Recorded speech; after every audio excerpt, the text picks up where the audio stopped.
Morning. I am going to talk to you about OmniChannel for Government, how to achieve better delivery through the use of data. By a show of hands, who here has heard of OmniChannel before? Okay. By a show of hands, who knows exactly what OmniChannel is? All right, we've got one expert in the middle. Excellent, excellent, great. So you can tune out for a while. But for everybody else, I'm going to try to give you an overview of sort of what this hot new buzzword actually means. Spoiler alert, it means a lot of different things to a lot of different people. And how you can make use of it in government to achieve better service delivery and to truly meet your citizens' needs. Any questions so far? No? Great. The point here is that if you do have questions about this, I would ask you to kindly hold them until the end. Excuse me, not till the end. There's going to be a panel later on today that I'll be at. And so if you could kindly hold questions, maybe jot them down for the panel discussion later, that would be great, because likely there's going to be a lot of sort of overlapping topics, as you heard in Nikhil's talk. Some of these things are going to be kind of converging together, so I think it's going to make sense to talk about them at the same time. So, very briefly, this is me, Jordan Hirsch, and what I do is I help clients make the most of their content and of their technology. Pretty simple. Anybody could do it. All right, what is OmniChannel? And why should you care? Well, OmniChannel is, as you can see, simple 55-word definition, pretty simple concept. OmniChannel is the act of creating a personalized, frictionless, contextual, and continuous experience for your users, regardless of channel, format, location, or device, online and offline. Everybody get that? It'll be on the quiz later on. What does this actually mean? What this actually means is that when you are practicing OmniChannel, you are delivering an experience to your users that feels the same from one touch point to the next. As users progress along a journey to carry out an action, to achieve something, to learn something, to gain a service, the experience that they have from you feels smooth. It feels natural. It flows naturally from one step to the next. Data is there when you need it. The system that you're interacting with knows things about you because you've already told it. OmniChannel, I like to say, is the opposite of the experience of when you call someone for tech support and you enter all your information through the phone, you enter your account number, you tell the automated system what your name is, and then a person picks up and asks you for your account number and your name, and then they transfer you to someone else, and they say, please hold, could you type in your account number? And then they ask you for your name. And then they hang up on you and you get to call back and start all over. OmniChannel is the opposite of that experience. It is all about reducing friction. It's not just about digital experiences across platforms. It's also about the use of data. The word data doesn't show up in here because data is underneath all of this. Data is supporting OmniChannel and powering OmniChannel. You can't really do it without data. We're going to talk about that a little bit later on. It is not the same. It is not just having a mobile version of your website. All right, that is this middle word, multi-channel. For a long time, everybody could get away with just being multi-channel. Oh, look, the site now works on a phone. Great, we're done. We have met the user's needs. We're there in whatever context our user is already operating in. Cool, we don't have to do anything else. Everybody take the rest of the year off. I think Nikhil made the point earlier, you don't just launch your site and then sort of go home and say, cool, our site's done, we're good. That was sort of multi-channel thinking of, okay, cool, now we made the site work on a phone. Oh, now we made it work on a smartwatch. Now we kind of made it work on a kiosk. Maybe it works on Google Glass. That's great, that is progress, but it's still, these devices don't necessarily know anything about each other in multi-channel. When I pick up my experience on the phone doesn't know where I left off on the desktop. It doesn't know that I went into an office and actually had a transaction there. What OmniChannel is about connecting all of those experiences so that when I go somewhere and I have my phone, maybe the app on my phone knows where I am. It's location aware, and it can say, hey, I noticed that you're at this office. You had started an application online for this permit. Do you want me to pull that up so you can complete it here and print it out? Yes, I do. That's one small example. It's basically OmniChannel means connecting all of these experiences together to create a continuous whole. It's about operating continuously across channels.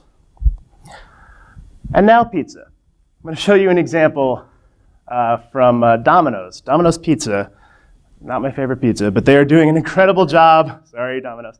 They're doing an incredible job with OmniChannel. So I'm going to show you a short video that someone else made about all the different ways that you can order a Domino's pizza simply by sending them a pizza emoji. Don't know where the music came from.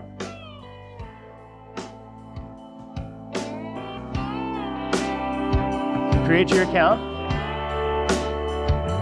set up your order, tell it who you are, and then literally just tweet them an emoji of a pizza, and a pizza will arrive at your house.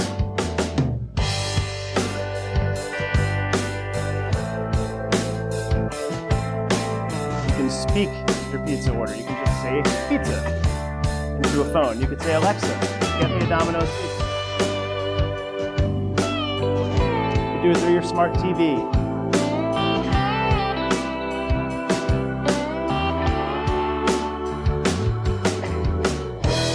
You do it through your car when you're not paying attention to driving.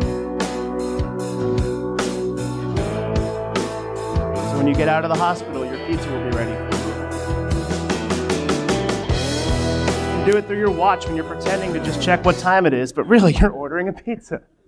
The point being, you can use any device, any channel, if you will, OmniChannel. You can use any channel to create this interaction somewhat seamlessly. And then you can check your order status from any other channel. The system continually knows who you are and where you are in a process. It operates continuously. Cool, so what? That's great for pizza. What does it have to do with you? Well, citizens expect more today, just like retail consumers are expecting more. They want to be met where they are, right? They want content to be personally relevant to them. I mean, I know I do, don't you? I want content that is meaningful to me. When I go, I think the Veterans Affairs website was a great example. That first one, I mean, it looked pretty, but when you scan all those rows of links, finding the one that's actually meaningful to me, can probably take a very, very long time, right? Citizens are tired of that. They want a site and an experience that actually knows what they're interested in. It knows where they are in their journey and what they're trying to achieve, and it makes it easy for them. They want to interact with government using the tools that they already know and that they use every day, right? I want to be able to tweet to my local police precinct and tell them about a car blocking a bike lane in my neighborhood in Brooklyn, which I do almost every day because the car is a police car from that precinct. So, real example. Now, they don't write back, but at least they're there. At least they're on Twitter. Even though they're not completing the experience for me, I feel like I don't have to go somewhere else. I don't have to go outside of my channels where I'm already spending my time. Not that I spend all day on Twitter, but I don't have to go outside the channels where I'm spending my time to interact with my government. And that's extremely meaningful to me. So what else is that I mentioned data. Data powers OmniChannel. So if you're using your data effectively, you can actually empower more efficient service delivery. Right? There are opportunities out there to make all sorts of government processes more efficient. Simple example might be voter registration, right? The more efficient you make it, the more you know what people have to do to complete that journey, the more you can meet them where they are, the more people begin to participate, the more engagement you drive. It increases citizen engagement, satisfaction, and I think most importantly, confidence in government. Not practicing OmniChannel can lead to an erosion of confidence, which is one of the risks. All right? Every time you introduce friction into an interaction, think about the tech support example. By the time you're speaking to that third-level tech support person and they're asking you for your account number one more time, what's your confidence level that they're actually going to solve your problem? Raise your hand if it's pretty high. Cool, yeah. So by that point, you're thinking, these people there's no chance they can solve my problem. They can't even transfer my account number from the guy before me to the person I'm speaking with right now, right? Exactly, we've all had this experience. That is called friction in the world of user experience, and friction erodes trust. Friction erodes confidence. Not using the data that you have can lead to inefficient service delivery. You might be putting resources in the place where they're maybe not needed as much, and not necessarily putting them over here where there's a real need to be met. The answers are in the data, but it takes a willingness to look at that data and to experiment with it a bit to see what you know and to see how you can best make use of it. Inconsistent messaging is one of the gremlins that OmniChannel hopes to solve. When you look at a government agency website and you see one message about how to apply for a permit, for example, and here's a real life example that happened to me. So I was moving to Brooklyn, New York. Went to, again, my local police precinct. Sorry to pick on the 76th precinct. I go to the precinct website and I look up the instructions for how to get no parking signs to put outside my apartment building so that the moving truck could park there. The website gives me a set of instructions. Great, I fill out the thing. Awesome, I have it. I go down to the precinct and I say, hey, here's my permit I filled out to get these no parking signs. And somebody looks at me and says, we don't do that here. So right there, I have not only experienced an awful delay on moving day, but I'm at a very high stress point in my journey of moving, and I've just encountered a real big piece of friction. So my confidence level in these people, in my local government's ability to solve my problems, has just taken a pretty big hit, right? And that's a real risk, because every time you erode trust a little bit, every time you are inconsistent in your messaging, in your content, in your tone, across your channels and across experiences, you risk citizens, maybe not listening when you actually do have something really important to tell them. You know, you hit a point where it's like, well, why should I listen to you? You guys have been wrong about everything else. You can't even get your own messaging straight. How do I know when to believe you and when not to? So there is a risk to not practicing OmniChannel. So hopefully you're convinced that it's important. Let me tell you a little bit about the elements that make it up. You heard some of these words just a moment ago in Nikhil's talk. And you'll probably hear some of them again today. There's sort of an underlying theme of the day about content and content strategy, and OmniChannel is definitely content strategy. So the two key components of OmniChannel are channels and touchpoints. Channels are simply the means of an interaction, right? A channel could be a hotline number that you call. It could be a desktop website. It could be a physical office that you go to, a mobile website, a mobile app, printed materials. These are all channels. These are all pathways by which we convey information. There are more of them in your agency than you probably think there are. It is not just your website and your mobile website, right? Any means that you can interact with a citizen through, that is a channel. And all your channels have to be accounted for. What happens on channels? Touch points too. Touch points are simply any interaction, a specific point of interaction, right? So some examples could be a phone call with an office, an in-person visit to the DDS, in-person visit to the DDS, getting an email newsletter like the one that you're all going to subscribe to from the Georgia Technology Authority, looking at an FAQ page on a website, that's a touch point. Getting something in the mail is a touch point. An online permit application is a touch point. Any specific interaction. Touch points are places where a citizen and an agency come together. They happen across channels. You will find, once you start digging into this, there are many touch points along a user's path or a citizen's path to complete something where the citizen shows up, but maybe the agency does not. And vice versa. You may have offerings across touch points and channels that no one's using because the user doesn't realize that this is a touch point they have access to. So these are very, very important concepts to keep in mind as we go forward. So let's look at a couple examples of how some organizations are using OmniChannel to operate effectively across channels, across touch points. Before I show you these, I'll tell you sort of the dark secret of OmniChannel, the way I've been describing it. I'm kind of describing an ideal end state of OmniChannel, right? A seamless experience across channels. You're constantly meeting the citizen where they are. It's frictionless. Almost no one is doing it. Dominoes aside, there are very few examples from the world of government where people are truly practicing OmniChannel. It's hard to do. It's still new. It takes resources, and it takes a cultural change to actually affect it.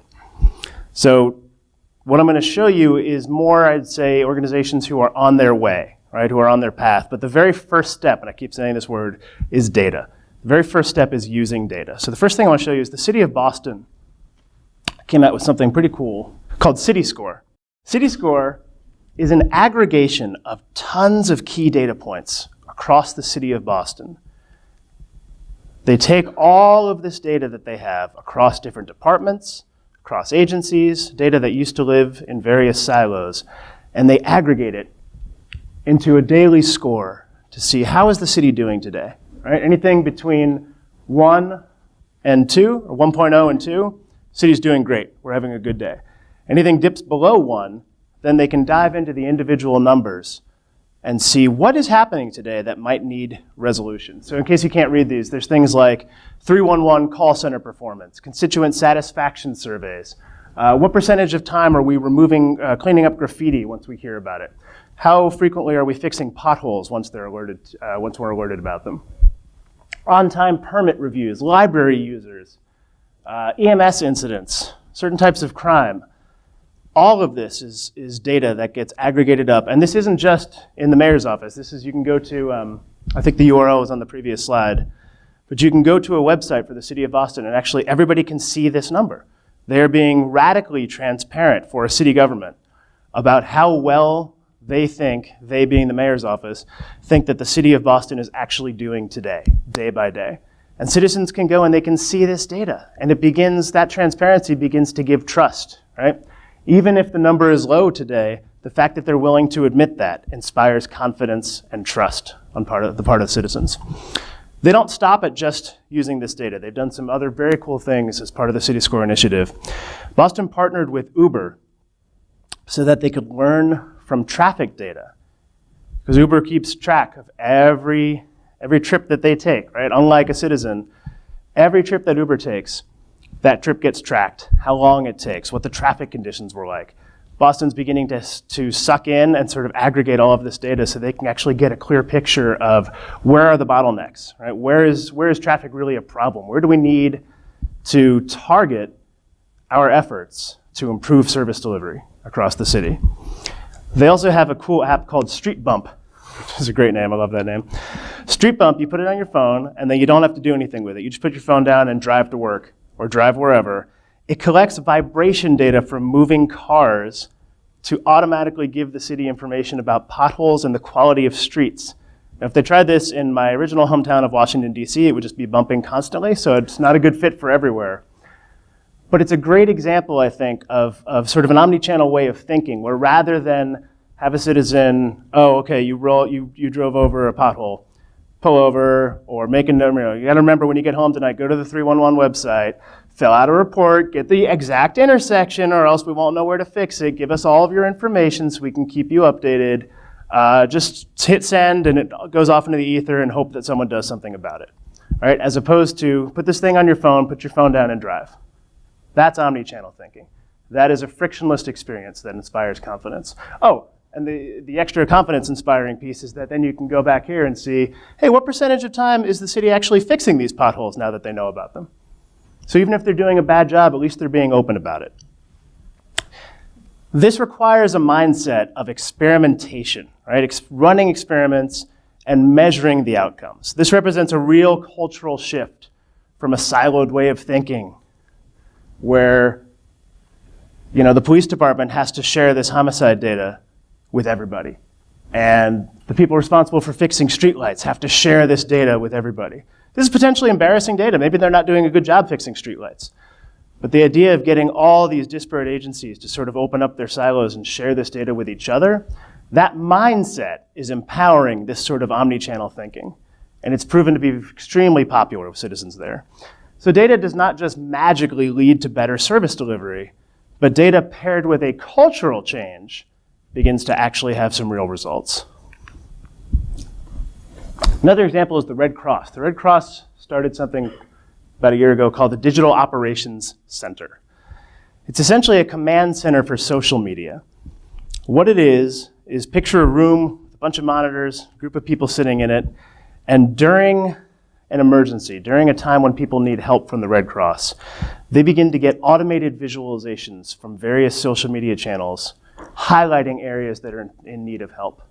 So it's automatically scanning for certain keywords. It's automatically checking for every time somebody pings the Red Cross, maybe in a tweet, or even when they don't, based on keyword searches, they can then begin to use that information to actually locate people and see, oh, this area of the map here, this is in bright red. These people need the most help and they need it right now. This is where we need to target our efforts. It's an example of using data to achieve better service delivery. It's staffed during emergencies. They use it to not only target help, but also to distribute critical information. The distributing part is key because they're distributing this information on social media channels. They're doing it where their users already are. People who may not even think of themselves as users of the Red Cross, right? Oh, I'm just tweeting, hey, my power's been out for 3 days and it's getting really hot here and my fridge is out of food.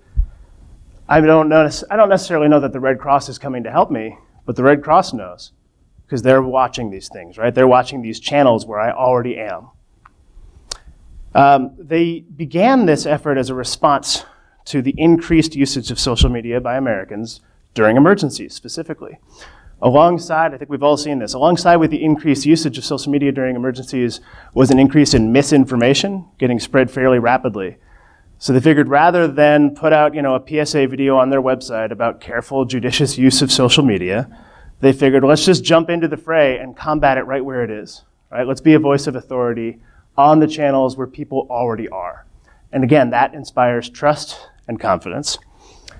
Another interesting thing about this is that they modeled this on something from the private sector. Dell Computers has something called a social media listening center.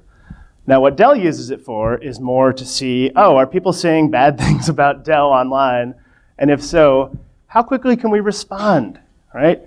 It inspires confidence in Dell. If I say, oh man, my Dell crashed for the 5th time today, this really sucks, and I actually hear back from them, I might be a little more likely to give them another try when I don't just feel like I'm shouting into the void. All right, even if my local precinct simply just apologized every day for parking in the bike lane, even if they never moved their car, at least I would know maybe they felt bad about it. Right? It inspires confidence. It inspires trust. It fosters an actual connection between an agency and a person, an organization and a user, so that they're not just a user anymore. They actually do feel like a person. They're not just shouting into the dark. They're actually getting a response from someone, and that is extraordinarily powerful. Other industries are adopting things like this as well. It's pretty common in the world of omnichannel right now for one consumer brand to see what another one's doing and adopt that and sort of iterate on this. So don't be afraid to look to the private sector for this sort of thing. The beauty of omnichannel is that it's all happening out in the open. It's not a hidden strategy. You can see what they're doing. You can go on social media and see how is Dell responding. I mean, Domino's is putting out videos about their little emoji thing because they're so proud of it. So OmniChannel is actually a nice case, kind of like in the old days of the web where you would just view source to see how did they build this cool table, and you could copy that for yourself. You can do the same thing with OmniChannel. You can observe how brands that you interact with are using it and learn from their successes or their mistakes. And once again, I want to drive this point home, it required a cultural shift at the Red Cross. Prior to this, they had adopted an attitude of, you have to come to us, right, if you want help. We would like to be there for you, but you need to come to us. Social media is frivolous. It's sort of a playground. It's not an area where we need to be. And they finally came around to quite the opposite of realizing, well, if this is where people are, that's where we need to be to help them. So another point from that is you can make use of tools that are already out there. They didn't create their own Twitter app and tell everybody to go, hey, get on the Red Cross network, and that's where we can give you help. I don't know. I said, cool, there's already a tool out there. Let's just use that. That's true for you as well. That's true for a lot of omnichannel. There are already products and tools and channels and services where your users are. Go make use of those. You don't have to build something from scratch to play in this game. All right, how do you get there? Personas. Hey, we're going to talk about personas. You just heard about personas. Personas are a key piece of this. And what I'm about to show you are some simple steps you can actually take today, right? You can go back to your offices this very afternoon. I expect all of you to do this. And begin implementing some of these things to start yourselves on the path to omnichannel. And a lot of these will also help you sort of see where you are right now and how far along you are and how far you need to go. I love this particular persona just because of the look on that guy's face. He looks shocked to be part of a persona. Personas tell you what you know about a user, right? Who are your citizens? What do you know about them? What data do you have about them? You have data about the people who use your services. Persona is an act of simply taking that data and compiling it into a few key demographics, a few key attributes about a person that you might need to know that help explain things like the context in which they're operating. Are they comfortable with computers? How old are they? Do they have accessibility needs? How often do they interact with a government agency? Are they looking for information? Are they looking for services? What are they trying to achieve? What do they care about? What you capture in a persona is up to you. There's no one correct way to do it. But all of that information helps you target your omnichannel efforts and helps you target your services so that you're not, again, trying to fix everything for everyone all the time. It lets you prioritize your work and it lets you focus it in a meaningful way. Right? It helps you codify things about these people for whom you're designing experiences. And knowing their context is very important so that you can actually begin to meet them where they are. User journeys. Has anyone here ever done a user journey? All right, front row. User journeys are a way of mapping out how citizens access your services. All right, both online and offline. User journeys are simply a way of documenting, okay, a person needs to achieve this goal, right? Maybe they need to apply for a permit, for example. I needed to apply for my no parking signs. What does that look like? Drawing from our personas, we can pick a person who's most likely to go on this particular journey. We start with that information about them, and then we say, what steps do they have to go through to actually achieve this? Right? What else are they doing during this? So in this example, it would be someone who's moving to a new town. Okay, so they are interacting with moving companies. They're changing their address. They're applying for other new services. Maybe they're registering to vote in a new place. They're applying for these parking permits. There's all sorts of things that are happening along the way. It's not just the old way of thinking of user comes to our website, looks for parking permits, clicks parking permits, fills out form, goes to, prints it out, and that's the end of it. This fills in all the context around that so that you can actually begin to meet your users at all these various points in their journey. User journeys are extremely helpful for identifying the gaps, right? The gaps where a user has a touch point, but you're not there yet. So you can use these as a tool to begin thinking about how far are we from really providing a kind of continuous experience, and where does it make the most sense to focus our efforts in terms of filling in those gaps? All right, where can we meet our users where they need us, but we're not there yet? This is just like the personas. This is another great place to remember accessibility. Your journeys won't look the same for every persona. The journey is not static. All right? Persona A may have a very different path to get to the same endpoint as persona B. So accessibility is a key point here. A data audit. Again, there's no one way to do it, but what this simply means is look at the data that you already have. Think about what data are we maybe segmenting into these silos that we might be able to break out. What do we know about people? What do we know about how they use our services that might help us inform how to improve that delivery? Right? This powers your whole omnichannel experience. How do you keep the data safe? How do you keep it anonymized? Right? How do you comply with privacy regulations? Those are all things to think about. The beauty of doing this after you do your personas and your user journeys is that you don't have to look at every piece of data you have. You can start by focusing in on some of these journeys you've already identified and saying, okay, maybe we've identified that this particular journey is one of our top priorities right now. So look at what data informs that journey, what data you can use specifically for that so that you're not trying to sort of master all of this at once, right?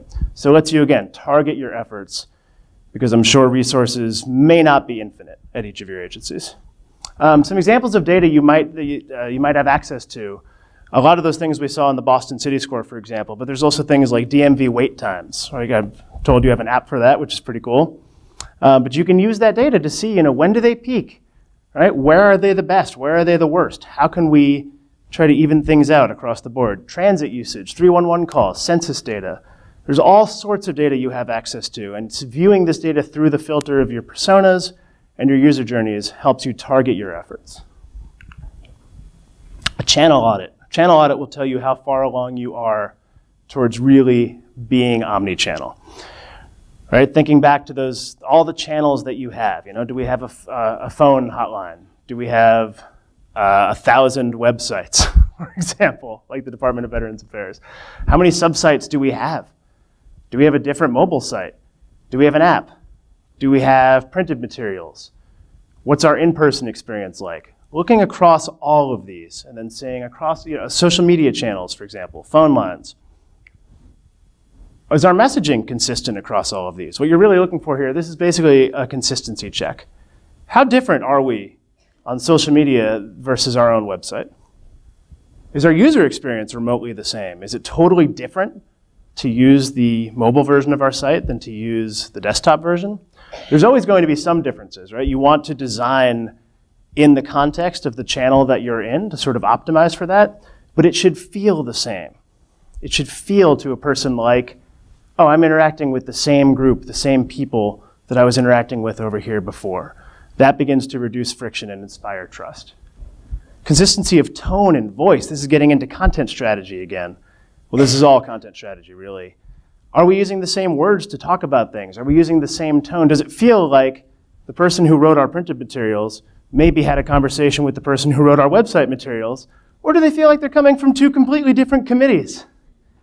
More often than not, it's the latter, and that does not inspire a lot of confidence. That makes me wonder, well, who do I really believe here?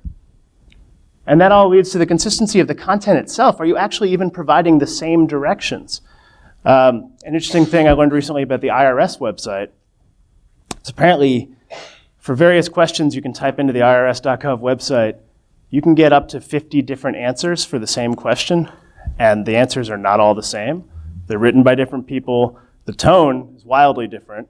The look and feel of what you get, half of it's PDFs, the other half are web pages, the other half are maybe just dead pages, but the actual answers change. And you don't always know, was this different for a different tax year, or did two different people just happen to write different answers based on who showed up that day? Does not inspire confidence.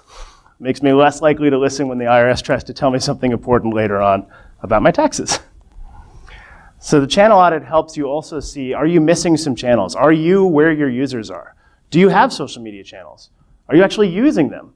Having one and barely using it is probably worse than not having one at all, right? It's kind of like in the olden days of a blog, when you could see, oh, this blog was last updated September 2014. Doesn't inspire a lot of confidence, as opposed to putting those resources elsewhere to keeping the rest of your content up to date and consistent. Consistency is a watchword for OmniChannel. All right, now you know some things you can do. The last step is after you change your channels, you must change yourself. OmniChannel is a mindset, right? OmniChannel begins with thinking strategically. It starts with thinking about your content strategically. Content strategy, again, a theme you're going to hear a lot about today. It's not enough to just have content. As you've seen, that can lead to a lot of friction across different channels. It can lead to a lot of inconsistency across different channels. You need to think about, why do we have this content? What is our goal? Who is it serving? Who put it up here, and what is it supposed to do? Is it doing that? Can we actually measure if it's doing anything useful? How are we going to achieve the goals that we have based on our content? Maybe our current content isn't getting us there. What content would be better? Where should we focus our efforts? How can we improve on what we have right now? This becomes a framework for experimentation. Experimentation is key in OmniChannel because this is new ground for a lot of places. Certainly for government agencies, OmniChannel is definitely new ground. You're not alone out there. You're not the only ones who haven't really done it before. It is content. OmniChannel is content. Content needs strategy. OmniChannel is a culmination of a successful content strategy. If you can begin to think more strategically about the content you put on your site and not just throw web pages up here and there, not that that's what any of you are doing, but in other states, I think they do that sort of thing.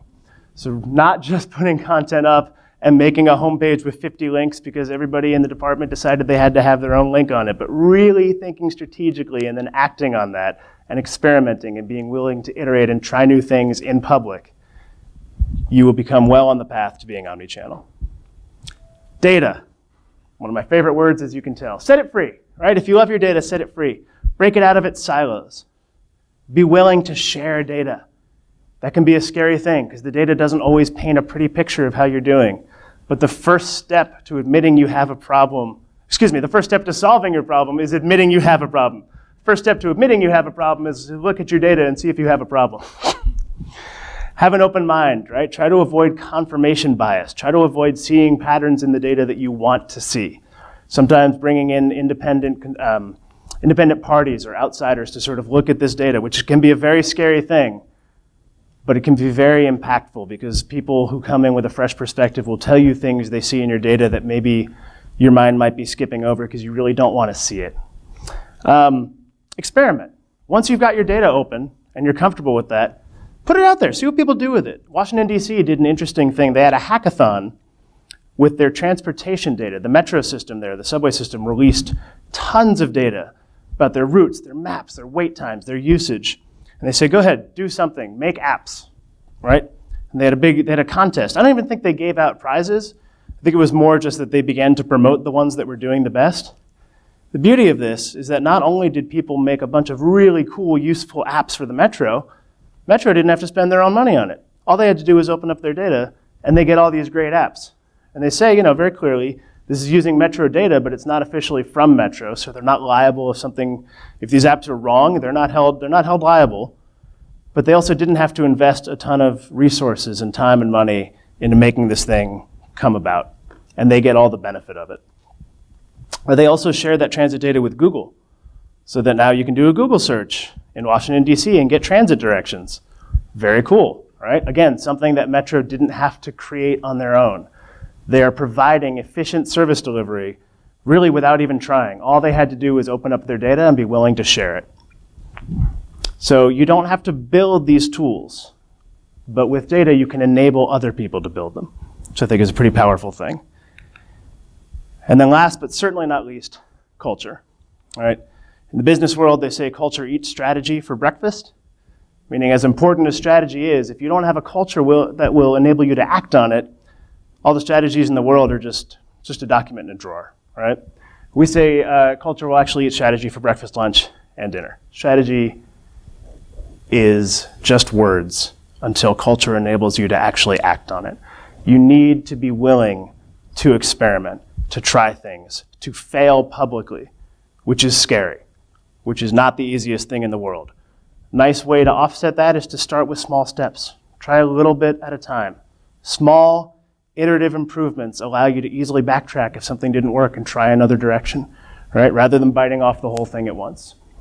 So one does not do OmniChannel. One is OmniChannel. And with that, I will leave you. Just a reminder, I'll be on the panel later on if you have questions. And thank you very much.